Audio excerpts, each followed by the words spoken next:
I have to, oh, I must do this. Can we turn it down for you to still get that? No. I'm sorry. Okay, welcome everybody to the Indivisible Chester County Candidates Forum for our county commissioner candidates. And we're pleased to have all 5 of them here. And I just have a few little opening announcements. I want to introduce the other members from Indivisible Chester County. Shannon over here, Shannon Brown, is our timekeeper because we're making everybody stick to a schedule so we can get all the questions in, and she's responsible for that. Luke Bauerlein, who's in the back, is handing out file cards. So if you have questions, please make sure that you write a question on a file card and give it back to him, and we will do them after we get through our questions. We have sign-in sheets over on the table over there, so please remember to sign in. And if you're not a member of our website, the ICC indivisiblechesco.org website, please consider doing so. We will send you an invitation if you sign up and say, no, I don't belong, because that will give you access to being able to vote on our endorsements, which we do every summer, access to our voter guide, to the candidate questionnaires that go up on our website, plus our incredibly awesome newsletter that lets you know all the fun stuff we're doing. In addition to our forum tonight, we will have another forum for the county row officer candidates next Wednesday night. For those of you who are old enough to remember, same bat time, same bat channel. For those of you who are not old enough to remember, that means the same place, next week, same time, 7 o'clock. And for those of you who are watching from our live stream, we will not have a live stream next week. Rob Cates, who is our master videographer, is not able to be here, so we won't be doing that. So if you want to come, you'll have to come here, Tredyffrin Township Building. The format for tonight is that all the candidates are going to make an opening statement. They're going to limit them to 3 minutes, and Shannon's going to hold up the thing that says you have 30 seconds left. They'll be moving a microphone down to do that, and what's going to happen is the first person will do the first thing, and then everybody will come down, and then the second person will answer the next question first. So everybody has a chance to go first, and everybody has a chance to go last, because we thought that was fair. And I want to say that I've been doing stuff like candidate forums since the 70s. Carried my first lit basket in 1959. But these people, even though some of them are already elected officials, they're running for county commissioner, and this is a forum where they're going to get asked real questions, and none of them have really ever done that before. They go to talk about themselves, but these are serious questions. But I want you to remember that they're human beings. It's not that they're candidates, it's not that they're elected officials, they're human beings. Please treat them kindly. It's scary to do something like this. And so before we start with the opening statements, I've received information that people don't know what a county commissioner does. And therefore, I took the definition off the website, and I'm going to read it so that we're going to level set everybody, corporate term, for what county commissioners do. The 3-member Board of Commissioners constitutes the chief governing body of the county. The board, together with its executive staff, manages a large and diverse organization whose mission is to provide quality government services in an efficient, cost-effective manner. Elected every 4 years, the commissioners are responsible for policymaking, fiscal management, and the administration of county affairs. The commissioners serve on the salary, prison, retirement, and election boards, as well as a variety of other boards affiliated with county departments. They appoint members of county authorities, boards, and commissions, such as the Solid Waste Authority, the Industrial Development Authority, and the Airport Authority. The commissioners create and appoint constituency-based groups that provide guidance in tackling issues of great impact and concern to taxpayers. Such groups include the 9/11 Task Force, the Open Space Task Force, and the Task Force on Tax Reform. So that's a level set. We'll be covering some other things that the county commissioners do. So before we get started with opening statements, please remember to sign in. And Luke is walking around with file cards, so if you have questions, write them down. So our 5 people, Edwin Scara, Kathy Cazzone, Josh Maxwell, Ginny Kerslake, and Marion Moskowitz. And Edwin, you got 3 minutes. Go. Good evening. My name is Edwin Segarra.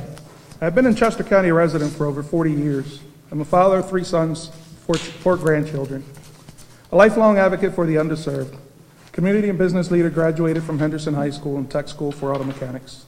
Been self-employed most of my life and experienced tradesman in 21 years of professional, residential, and commercial lending. President of Brandywine Investments, 15 years. Well-versed in estate, construction, development ethics, and law, with passion for serving nonprofits.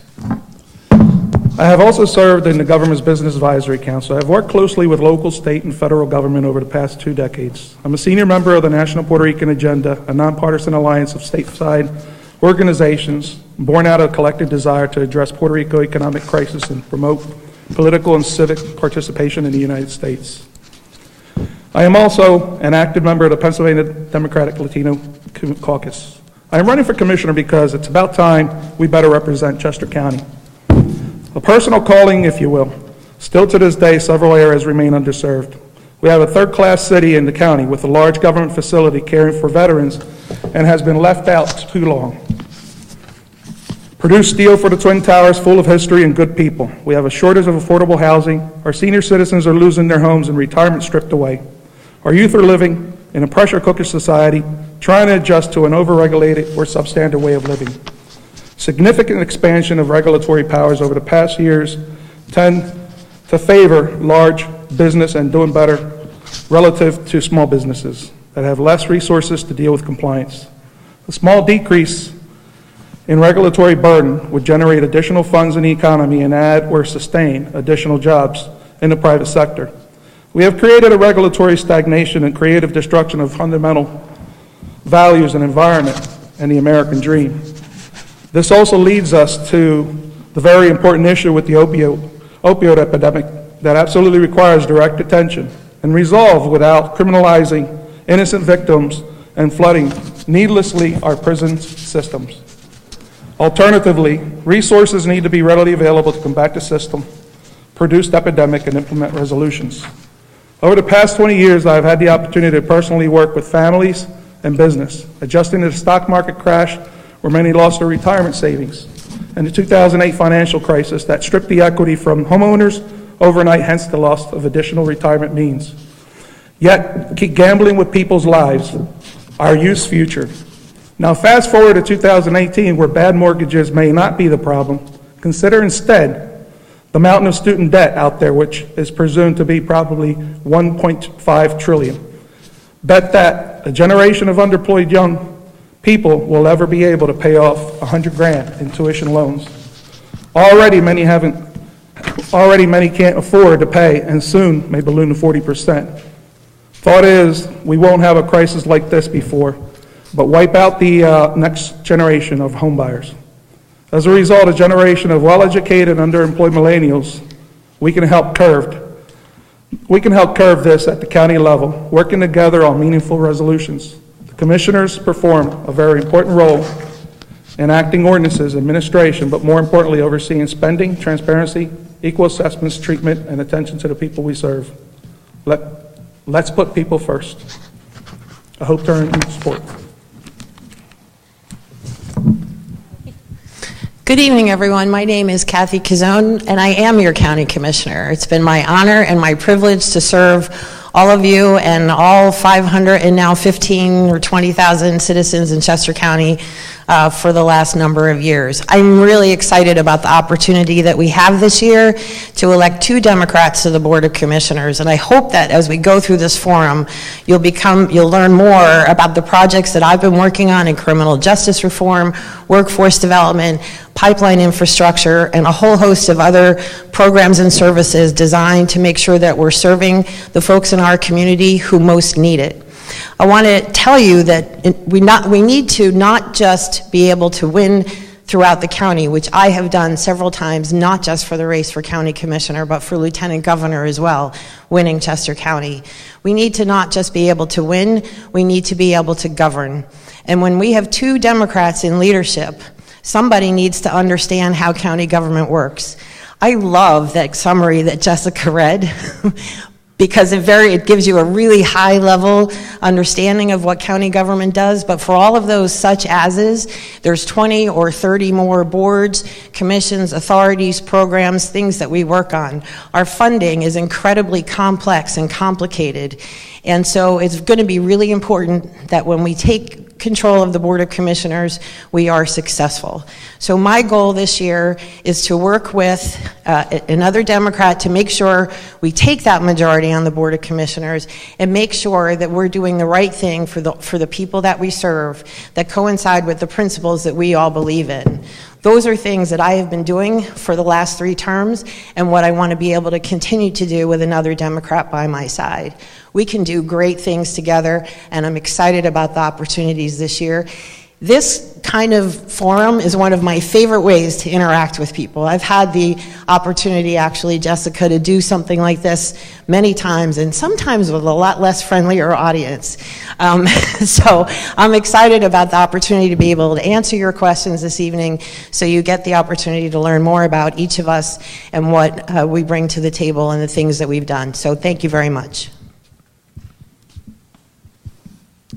Good evening, everyone. My name is Josh Maxwell. I'm one of the candidates here for County Commissioner. I'm born and raised in Chester County, and I was raised in the borough of Downingtown.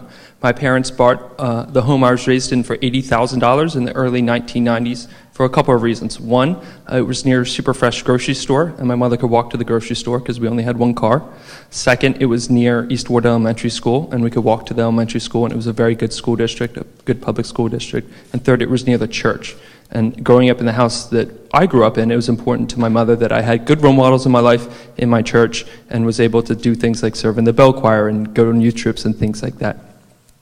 When I was in my early 20s, I went to Westchester University, and my mother called to tell me she was going to file for a divorce and file for a protection from abuse order against my father.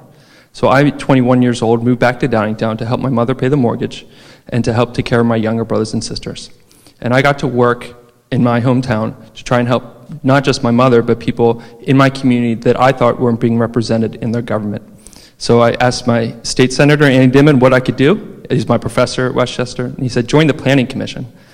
So I joined the planning commission for a couple of years. Then I immediately decided that it was time for new leadership in Downingtown. I ran for mayor when I was 25 years old and was elected as Downingtown's youngest mayor when I was 26. We've done some really cool things in Downingtown. I wrote and passed a human relations ordinance that protected the rights of LGBTQ individuals. I signed the Mayor's Climate Change Initiative, and now Downingtown buys energy credits to offset all their carbon use. We required all of our officers to be trained on the resources available at the Domestic Violence Center and to carry Narcan with them at all times. We've paid down more than $8 million in municipal debt, gone 6 years without raising property taxes. We've built a new library, a new fire hall, and are currently building a $224 million Amtrak sepsis station with the Chester Valley Trail connection. I believe that Chester County can be leading in the Commonwealth when it comes to the environment, treating opioid as a disease instead of a crime, and building and investing in infrastructure in places like Phoenixville and Westchester, and tying all of our municipalities through public transportation assets. I'm a younger person to seek county commissioner. I'm 35 years old. I've been married for 7 months. When I am the age of the current president, it will be the year 2058. My wife and I are going to be living in this county for the next 50 years. I want to see Chester County thrive. I want to raise my kids in a community with good public services, with good schools nearby, and in communities where we can walk to the grocery store and have all those things that my mother saw when she came to Chester County so long ago. Thank you very much. Thank you. Hello, everyone. Whoa. Hello, everyone. I'm Ginny Kerslake, and thank you for being here tonight. Like you, I was devastated on election night in 2016, and I feared for what that meant to all the progress that we had just made on a number of fronts. And along with many of you, I marched and rallied and wrote letters and made phone calls. I even started a small group called MAD, which stood for Make a Difference. And I wondered, what could I, Ginny Kerslake, do to possibly make a difference in this? Well, I didn't have to wonder for too long, because a few months later, Sunoco started their construction on Mariner East, and thousands of families in Chester County were impacted. And once I realized that this was a threat to our public safety, our personal property rights, and to the environment, I became a community leader and organized to grow our collective power against this. And we've had a lot of successes. And we have worked hard, some of us putting our lives on hold, to raise awareness and to hold our elected officials and regulators accountable.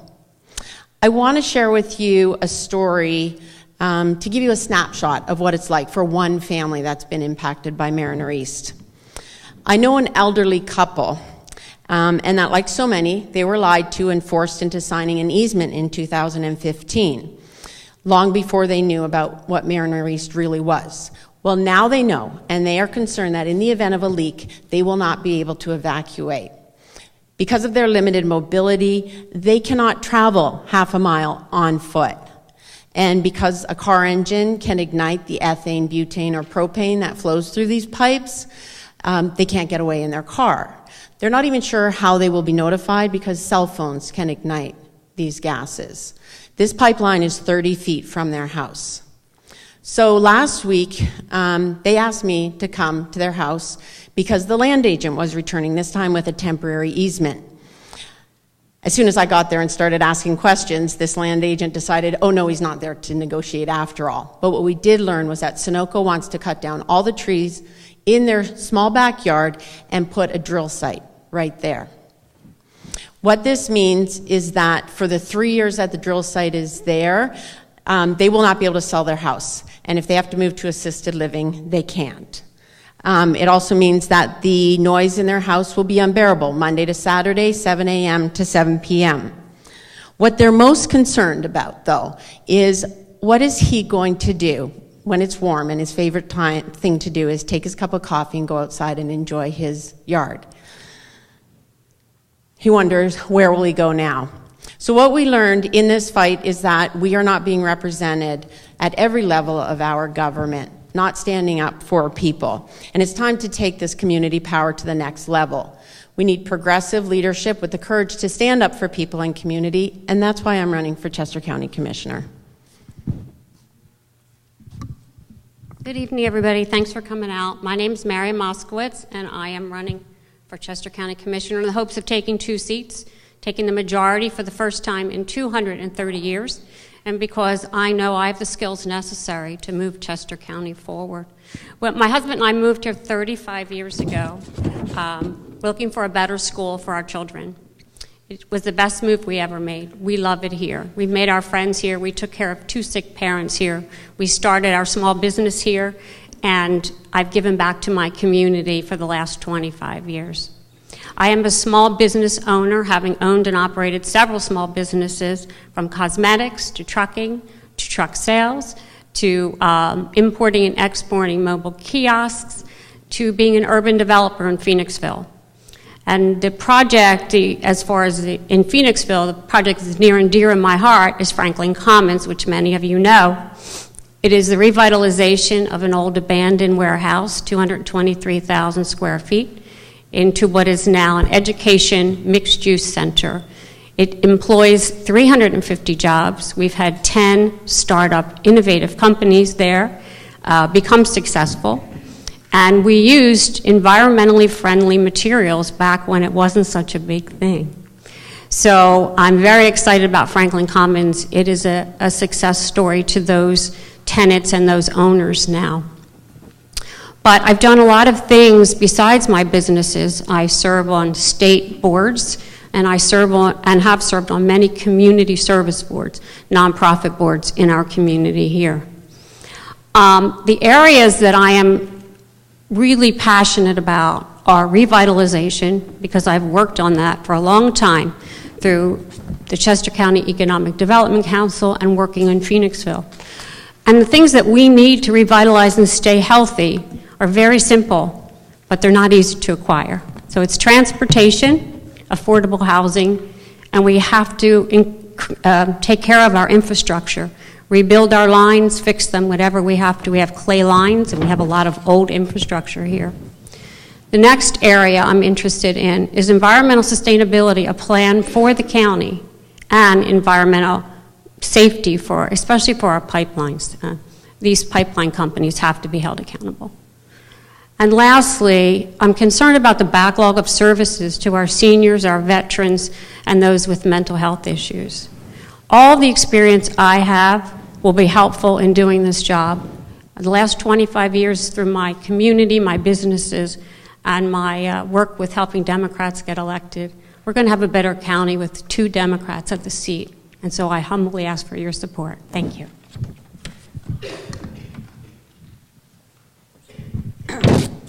I warned all of the candidates when I sent them emails about what we're going to do, that the first question, which is the humanizing question, is for them to say something unique about themselves.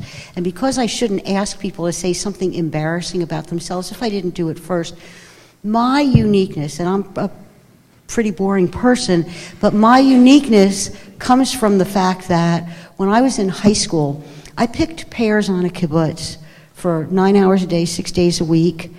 High school was not recently, and I have not eaten a pear since. Just saying, okay? Kathy, please tell us something unique about yourself. So I'm not even remotely embarrassed to tell you that when I was in high school, I twirled rifles. I was part of the marching band. Don't laugh at me. Come on now. Thank you. From one marching band mom to another. I see Diane out there. And we're really proud of our son who is in the marching band at Downingtown East, where I am also a band mom. And you can catch me almost every Friday night flipping hamburgers to raise money for our music programs. I struggled with this question. I know there's going to be climate change and some other ones. I could tell you the story. I one time met Bruce Springsteen in the college dorm room. It's an interesting story. I once met Kirsten Sinema when she was a state senator, and she was disappointed with the way my hair looked, so she licked her hand and put my hair down. And now she's the senior senator from Arizona, and probably wouldn't do that today. I could say, I'll tell you in the 30 seconds I have left about what I do in my spare time, and that's woodworking. I make a lot of tables and furniture for family and friends. My mother, my wife, other folks. I build coffee tables. During grad school, I worked part-time on the weekends at a furniture store in Downingtown that ended up hosting my wedding reception called Dane Decor. So if you go in there today, you'll see dining room tables with my name under them because I built them when I was at Penn for extra money on the weekend. So I do 2 or 3 tables a year, usually for people I care about, my grandmother, my mother, my wife, and try to knock out a few. And I think I'm supposed to work on bookshelves right now. Thanks. Okay, I think he went over, so I'll keep it brief. Do we have 2 minutes for this one? No, you have 1 minute. Oh, okay. All right. I am pretty sure that what makes me unique in this room is that I am a former underwater hockey player. And yes, that is a sport, and it kind of makes perfect sense for me as someone who was born in California and raised in Canada. Underwater hockey kind of fits. So if anyone wants to know about underwater hockey, I'll tell you sometime. So my very first business was at an I-95 marketplace, an indoor flea market, and I had a booth. And I got leather goods on consignment. But they weren't just pocketbooks and wallets. They were motorcycle jackets, leather pants, and leather miniskirts. So that's how I got started in the world of entrepreneurship. Well, mine won't be too difficult. Well, obviously, I guess I like speed, motorcycles, racing, and quite frankly, everybody knows me. I love the arts and salsa dancing. So if you see me on the weekends, then I'll be the first one out there to get out there to dance. So we'll keep it busy. Okay. We're trying to keep it down to like 1 minute per question, but this is a 2-minute question, okay? So what are your top 3 issues for Chester County that you would address if you were elected or re-elected as county commissioner? Great. So the first thing I think it's important to focus on in Chester County is the environment. It's something that unites all 67 municipalities here, whether they're Republican majority or Democratic majority. It's something that unites us here in Chester County. And we have the resources to lead on this issue in Pennsylvania. A big part of that is leading the fight, legal fight and otherwise, against the pipeline companies that are ravaging communities, churches, schools in our county and depressing property values here. But it's also fighting climate change. And leading on building a clean energy grid here in Chester County, making sure that our government buildings are built to LEED standard. Right now, tonight, Downingtown is approving plans for a $150 million development to go along with the train station. It's going to have to be 100% LEED certified in order to get approved. And at some point tonight, someone's going to text me to tell me that happened. Those are the types of things we want to focus on in Chester County by prioritizing energy efficient building here and leading across the Commonwealth of Pennsylvania when it comes to that. A lot of people, I think, look at the disease of addiction incorrectly. And we're focusing on putting teenagers, seniors, and everyone in between who's addicted to drugs in jail. And we're not doing a very good job getting them into recovery centers, getting them into treatment. And our budgets, not just Chester County, but I think just about every county does this wrong in terms of putting our money and resources on the criminal side of things instead of getting people the help they need. If we get two Democratic county commissioners, we need to change that right away. We need to get the people that are addicted to drugs the help they need, and Chester County is in a position where we can start piloting programs to help make that happen. And third, infrastructure. I don't want to see 202 turn into a 9-lane highway. We need to build public transportation throughout Chester County, whether it's buses, trolleys, or train stations. We want people to be able to get from one municipality to the other, from Philadelphia and back, by using public transportation. So we're not going to continue to clog up our roads and highways long into the future. Okay, so my top 3 issues begin with one that's very personal to me, and that's the opioid crisis. And I always tell people the stat from 2017 where we lost 140 lives, and we probably would have lost a lot more than that if it wasn't for Narcan. So we need to approach this in a multiple of ways. Josh has mentioned some of them. I'm going to talk about the most important thing that we're lacking right now is access to sober living facilities. So these are transitional facilities when you come out of rehab, and you need the support and structure to get you from early recovery to long-term recovery and independence. Hopefully we'll get a question on that, and I can talk some more about what I would plan to do. Secondly, it is development. We are seeing, the county says we're going to see 146,000 more people by the year 2045. And what I say is that we need sustainable development that addresses our issues of affordable housing and our aging seniors population, and protects the things that we love about Chester County, our historic resources and our open spaces. And then the third issue is this big issue that everybody is talking about now, and that is this new pipeline build out. It doesn't end with Mariner East. There are 12 more projects that are already being planned. And what we need to do is to, instead of being an energy hub and saying, you know, bring these pipelines, we need to be a leader in green energy, and we need to, there's lots of exciting things going on there that I hope I can expand on because my time's up. Hi, well, they're basically the 3 that I said before, but I'll just expand a little bit. So one of the things that I'm concerned with is a lot of our towns and boroughs, they need to revitalize, or they have revitalized, but they need to keep it. It's a constant effort. We have to continually work on it. So again, we need transportation, we need infrastructure, and we need affordable housing. But not just apartment affordable housing. We need single affordable housing so people can move their families here. Secondarily, certainly environmental. We have great opportunities in this county to do so much more with solar and wind, and there's so many other things going on. It's amazing what's happening in the local communities, and I think we can all, as a county, piggyback with what they're doing because they're out there in front. And thirdly is the mental health services. Again, as everybody said, this is a real problem for us, and we have to take care of it. And there are many options out there. I think that we have some good ideas. I think at the end of the day, we can help take it to where it needs to be. Thank you.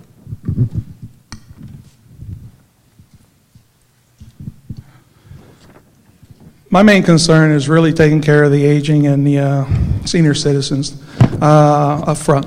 There's several other things that we've already discussed, I guess, previously, but one of the top things that is on my agenda is really the environment. Making sure to look after our watersheds in collaboration with municipalities, protect the environment, and ensure that the quality of our water sources are being looked after. Taxes is a big issue.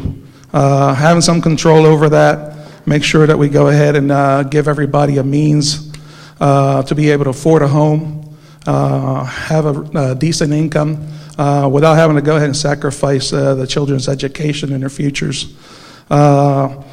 Integrating jobs, transportation, and housing, it's crucial that the companies, public transportation, meet the needs of the citizens in different areas.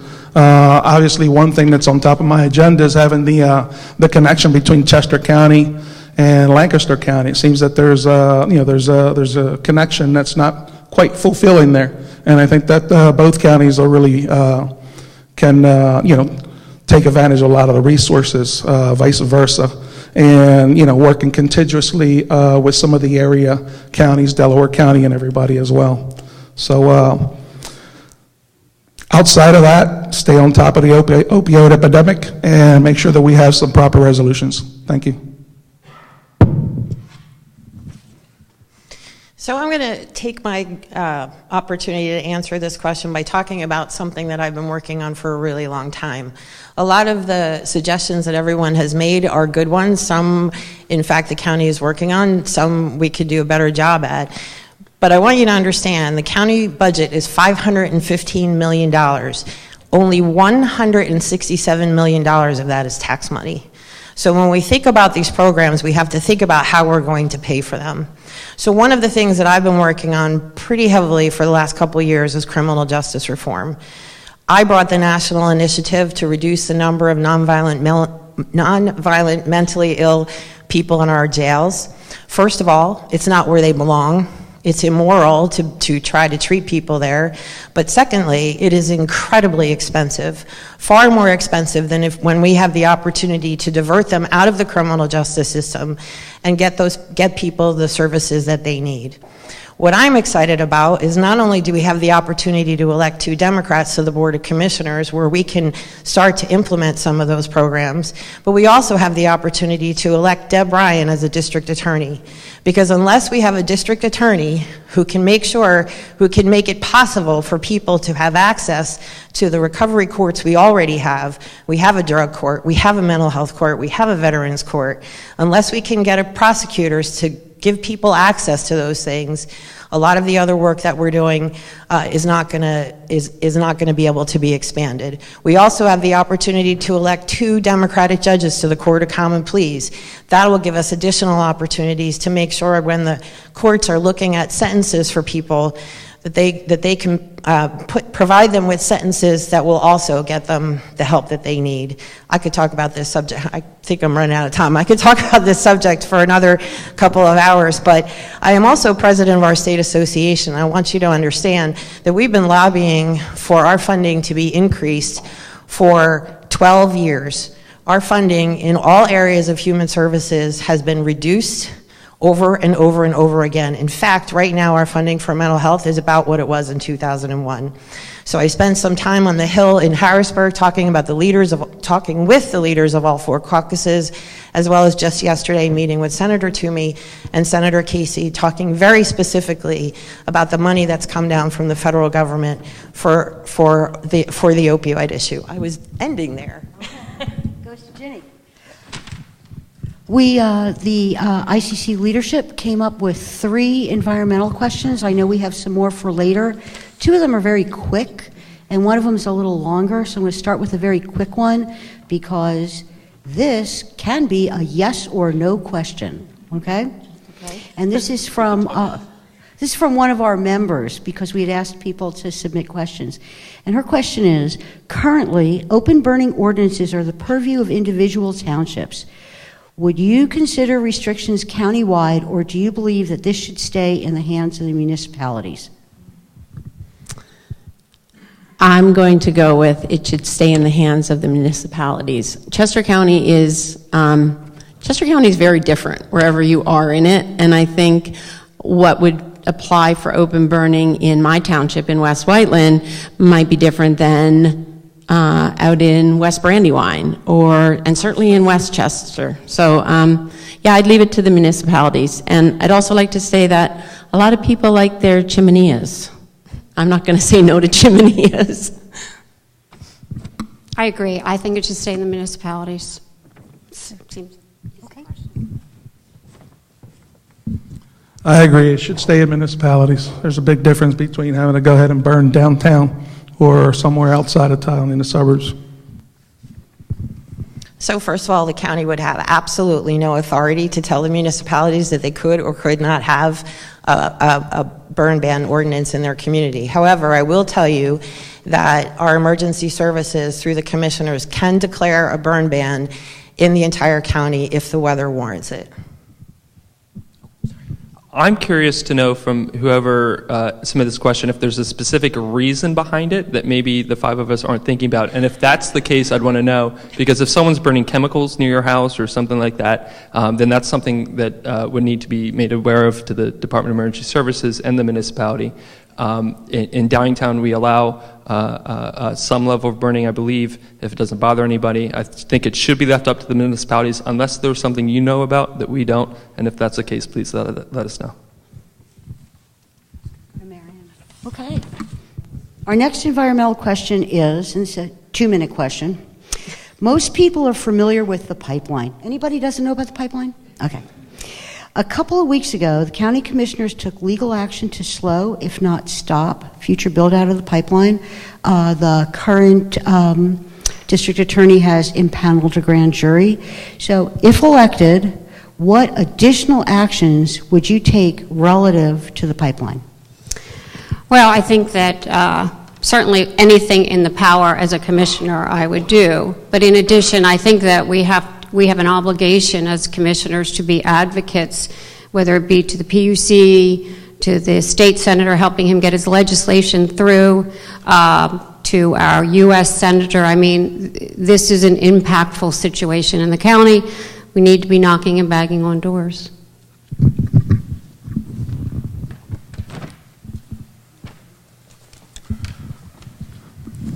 Reference the pipeline, I guess, basically, I guess I would go ahead and make sure that there's an oversight team to ensure all work and the requirements are all completed, and obviously to prioritize safety measures, make sure to protect our citizens before any work gets completed, period. Thank you for the question. I know that we were able to do a lot fairly recently, and we chose to announce it on the day that the temporary easement with Sunoco expired at the library. By the way, that easement was in place in 1937, and what happened was there weren't a lot of specifics in the easement. So before we could even contemplate the temporary easement, we had to deal with that easement. Secondly, the county was the very last person to sign their easement. And I want to be very clear, and I don't agree with this, but Sunoco has the right of eminent domain. So in the end, and we did this with Williams. With Williams, our citizens didn't sign and we went to court. We would have done the same thing with Sunoco, except every landowner had signed before that. Look, I've been advocating against this pipeline for a very long time. In fact, I just went through some of my files and found a letter that I wrote by myself to the PUC back in 2016. We've done an awful lot of work relative to pipelines in Chester County. We are the only county in the Commonwealth that has a pipeline information center. We're fully aware of all the future pipeline activity that's going to be happening. And as much as I've been an advocate, I will continue to do so. I will say that up until recently, everything the county has done related to pipelines has been because I have gotten it done. And keep in mind that I have been the minority commissioner.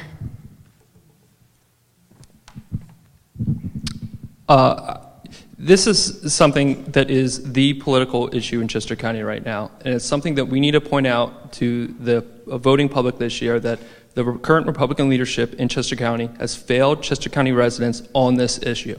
It has affected people's property values. It has created an immense risk to students at some of the schools that this pipeline is going under their houses. When this pipeline was approved in the 1930s, it was carrying oil, and Chester County was about 2 or 3 very large farms. Now we're a suburban housing community, and we have schools within a few feet of natural gas liquid pipelines that are highly volatile, and if they leak, there is no detection service right now, so the volunteer fire departments of East Whiteland, the Department of Emergency Services at the county level, can know that it's leaking and do something proactively to keep our residents safe. So number one, we shouldn't give Sunoco any easements till we have an early warning system in place, whether that's the grass turning purple because there's a leak, or because we can smell it, or some other detection, a buzzer going off so that Marsh Creek 6th Grade Center in Downingtown knows to evacuate right away. And all volunteer firefighters aren't running into what is going to be a massive explosion, and it happens, it seems like, almost every other week at some place in this country, and it's often this company.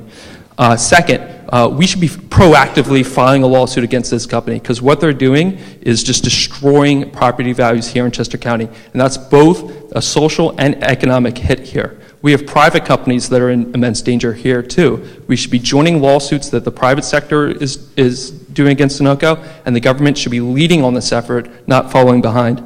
The third thing, and this is critical, we have a lot of pipeline activists now serving in the state legislature here from Chester County. They're building coalitions with state legislators from Delaware County and across Pennsylvania. We need to be giving them all the resources they need, political capital that is necessary to change these laws so the PUC has more regulatory authority over these terrible bad actors that are coming into Chester County and bringing immense risk to Chester County families. And what we need to do as Democrats this year is take this fight to the Republican leadership and make sure all of Chester County knows it.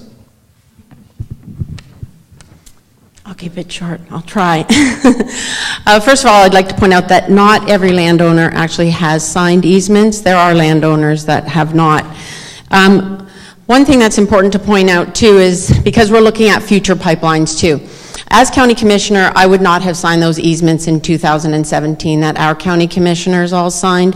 The permanent easements at Chester County Library were signed in 2017 before the permits were issued for Mariner East. And the commissioners should have known what this project really meant. And then the temporary easements were signed in 2017 after those water wells had been destroyed in West Whiteland, and we knew even more about this project and how it was impacting people. So there are some things that the county could have done early on there. One of the big things, though, that the county can do, because they are charged with ensuring public safety, is actually speak up more about our lack of emergency plans for this. We do not have a credible emergency plan. We do not even have a credible public warning system. And for years now, residents have been sitting in public meetings. I have been in those meetings. We've been asking the tough questions to our emergency responders. We want them to be safe too. And when we say things like, well, how will you alert us? How will you determine where the vapor cloud is? How will you get people who can't evacuate on foot away? We have no answers. And now finally, school boards and townships and Delaware County and now Chester County is saying, yes, we need to do something. But gases have been flowing through Mariner East 1 for 4 years now, and we've been relying on luck. I started. Oh, okay, sorry. So sorry. I get confused. All right. This is really easy because this actually is a yes or no question. And this comes from one of our members. Some Chester County townships have signed on to the Sierra Club's Ready for 100 resolution, which aims for 100% clean renewable energy by 2035 and 100% renewable energy for heat and transportation by 2050. Would you support a similar resolution at the county level? 100% for renewable. Okay. Yes? Yes? This is going to be easy. We've passed this in Downingtown. I've signed it. I've signed the 100% pledge for Downingtown, and as I mentioned, we're buying 100% renewable energy credits to offset our carbon footprints, and I think this is something that Chester County should do, because I think it unites all 67 municipalities here, and it's how we can keep Chester County blue for a long time. Yes, and I'd also like to say that tonight Schuylkill Township, I believe, is voting on a resolution to become ready for 100. Yes, it's a no-brainer. They ask me to ask the questions, I ask the questions. This one goes to you. Okay. You may all know Christina Vanderpool, who, Dr. Vanderpool is our county coroner. She's also a member of ICC, and she very much wanted to be here tonight, but she's recovering. And she had 2 questions that she very much wanted asked, and these are her questions. I went over them with her. So first one to you.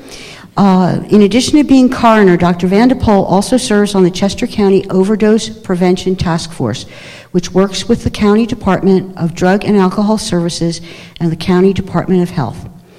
As you're aware, as all of you are aware, addiction and the resulting overdoses and deaths are a problem in this county. County resources, including funding for treatment and grants from the company that manufactures Narcan, are available, but there is, in Dr. Vanderpool's experience, a lack of information dissemination to help people get the help they need. What would you do to address the issue of getting people connected to the services that are available? That's a great question. So the county provides numerous services, and we are continually challenged by finding new and unique ways to make sure people understand what the access to those services are. We've invested in information and referral services in our communities. We use social media, whether it's Facebook or Twitter, or somebody's using Instagram. I don't use Instagram. I will share and reshare any information that we put out. There's information in the newspapers. But what I will tell you is, and I talked a little bit about funding earlier, one of the things the county had to do was raise money in order to be able to provide a warm handoff, which is getting people directly from the hospital into treatment. And with the money that we raised and some additional funding from the federal government, we're able to expand that from a pilot program to all the hospitals in the county. And what will happen is that a caseworker, for lack of a better word, will show up when somebody is brought in with an overdose, and not only try to get that person into treatment, try to make sure that it can be paid for, but also act as a resource for that family so that they understand whether or not their loved one chooses to go into treatment, what options are available to them. We continue to strive to find more and more ways to make sure that people understand what's available to them. There's a help book. We reach out through ministeriums and other parts of the faith community, and we rely on all of you to, if you see something, I know there's some of you in here, when I post something, you are always resharing it, so I'm grateful for that. Did you? This is something that not just our county government, and I'm not specifically calling out county government because that's not fair, but as a society, we're failing people who are addicted to drugs. We need to do a couple things, I think, right away. And that's first making sure that everyone in Chester County understands what Narcan is and how to use it. I had a call from a woman 2 weeks ago. She used Narcan on her son. She taught herself how to administer Narcan after her son's first overdose, and then had to administer it to him 2 weeks ago, and wanted me to help with some of his legal troubles or to advise her the correct way to do that.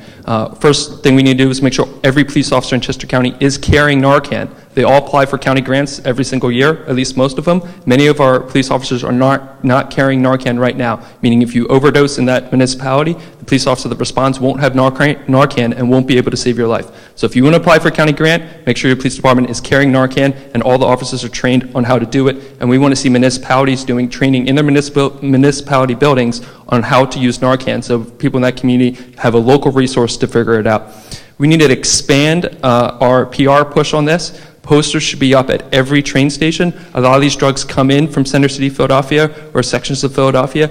That's where these access points are, and we need to make sure that we have posters up and information there on how folks can get county resources, get access to health care, get access to Narcan, and get that in front of them every chance they possibly can get. We need to use web videos and things like that. And I've mentioned this briefly before. I'm going to mention it as long as I'm in any public life here in Chester County. We need recovery centers. We need harm reduction facilities here in Chester County. We need to get these people in front of professionals and get them help. And we need to stop putting them in prison for a disease that they're afflicted with. Thanks very much. Okay, I agree with everything Josh was saying on Narcan, so I'll touch on some additional things. I think the county could do a better job of interacting with the community more and making them more aware of what resources are there. I think we recognize this as a crisis, so I think we should find the funds to have a dedicated advocate in our Chester County government that can help people navigate the insurance system and to find the treatment that they need and to find the support that they need. And I talked earlier about sober living facilities. Sorry, I'm just going to breathe for a minute. So one of the things that we also have to do is educate the public on this. We have to educate the public so that they truly understand that this is a disease and that we get rid of the stigma, because that is standing in the way of a lot of people going for treatment. That is also standing in the way of sober living houses.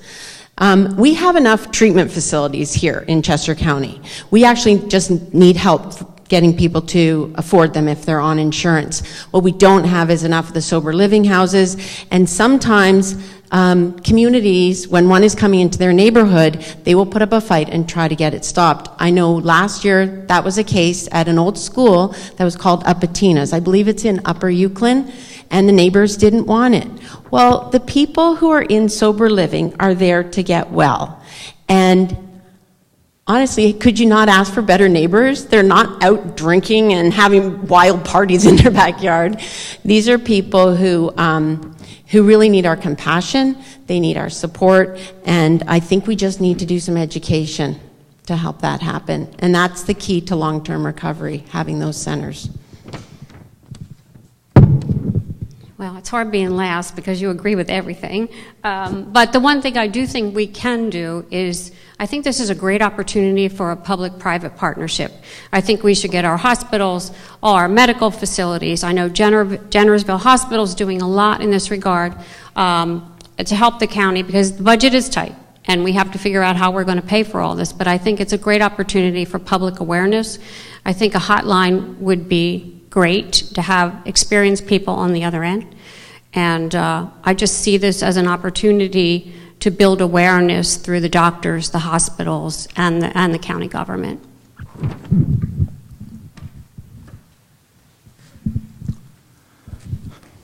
System-produced epidemic.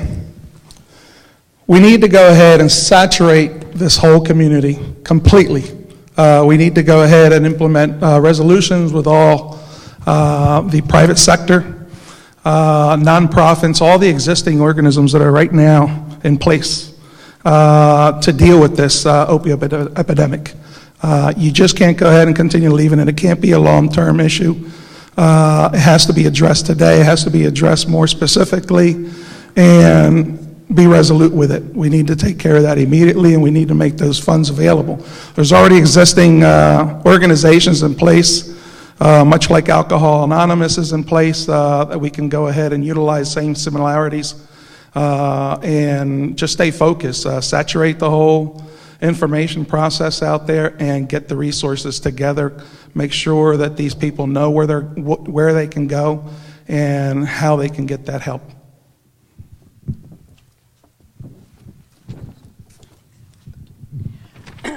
Before we started tonight, the candidates requested that around 8 o'clock, if they could have 5 minutes to whatever. And so I'm going to ask this question, and then we're going to take a 5-minute break. And if for any reason you wish to avail yourself of the restrooms, please let the candidates go first. And we will start, just being fair, human beings.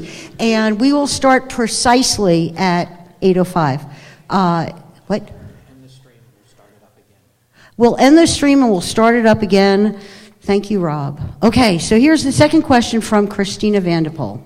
Okay, you ready, Josh? Yes, ma'am. Okay. Dr. Vanderpool's second question is as follows. The one thing that all of us is guaranteed the day we're born is that someday we will die. Currently, Chester County is the only county in the region that does not have a dedicated forensic center. A forensic center would allow for loved ones to view their family member who passed, which the coroner's office currently cannot provide. It would also house administrative offices and facilities for law enforcement to view autopsies. Currently, there is no facility, but there are a few offices, and those offices do not meet OSHA standards, creating an unsafe environment for the employees. The coroner's office relies on the generosity of certain hospitals in the county to undertake their important work. And as an aside, Dr. Vanderpool has produced a white paper on this situation available to any member of the community, and which has been previously submitted to the commission. If elected commissioner, what would you do to rectify the situation? I believe that Chester County needs a forensic center. If we are behind the ball compared to other counties, there doesn't seem to be a logical reason for us not to follow our neighbors in suburban Philadelphia and to also have a forensic center. One benefit that we have here in Chester County is we have 4 wonderful Democratic administrators in county government already, 5 amazing Democratic administrators. I met the 4 new ones. But they're seeing things and finding things that Chester County residents didn't know previously, whether it's the sheriff's office or here in the coroner's office. We're lucky to have Dr. Vanderpool in that position. I think we should follow through and try to make sure that we find the $6 to $10 million it will take to build one of these centers. The county budget is somewhere around $500 million, $167 million, and I think in tax revenue, $190 million in state grants and federal grants. This is something that should be a priority. It's something we can afford in responsible capital budget planning, and I'd like to see Chester County move forward and go away from the position we're in right now where we're renting space from funeral homes. This county should have a forensic center. I support Dr. Vanderpool's proposal. We are fortunate in Chester County to have her as our coroner. She brings a level of dedication and compassion to the job that we have not seen in years. We are the wealthiest county in the state, and we should have a morgue. Thank you. I actually was able to tour the facility with Dr. Vanderpool, and when she first got in there, and she is there every day, unlike the prior coroner. So she's living it, breathing it, she sleeps it. I mean, she is passionate. And it is a sad, sad place. It's dreary, it's dark. She has taken her job to the umpteenth level, and she deserves something better. She wants to serve our community. She does hard work. She's making a major difference in our county, and I think we owe it to her somehow to do it.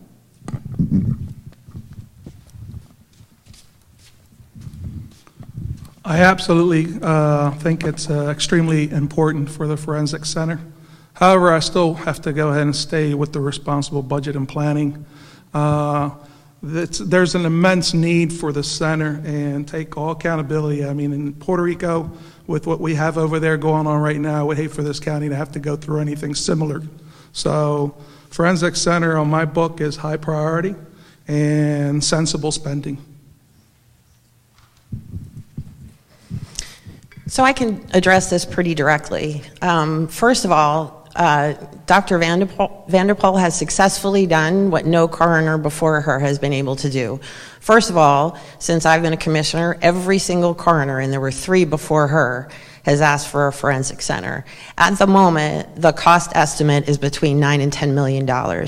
We have already told the doctor that we are going to work with her to try to find a solution where we can do something that meets the needs of the community and make sure that we're staying within responsible budgeting.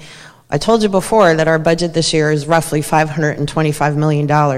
We've already budgeted $50 million in capital between public safety, open space, trails, I wrote a bunch of things down, voting machines. We have to buy all new voting machines, parks, and a whole host of other issues. So our goal is to make sure that we're able to meet the needs of the coroner's office while making sure we're staying within a fiscally responsible, reasonable budget.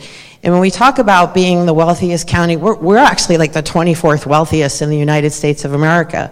But it's important that you understand that we don't tax wealth as income. We tax property. And so every property tax increase becomes more and more onerous on people who are living on fixed incomes. And frankly, it becomes a pile-on effect with school districts. So I agree with the doctor that it's something that we need to move forward on, and we have been working with her to try to find a solution that may end up being something like a public-private partnership where we don't have to spend $10 million, at least not all at once. So that is something, that is a project that is moving forward. Did you go first? I did. Okay. Candidates, run for it. We will resume in 5 minutes. It's 8 o'clock.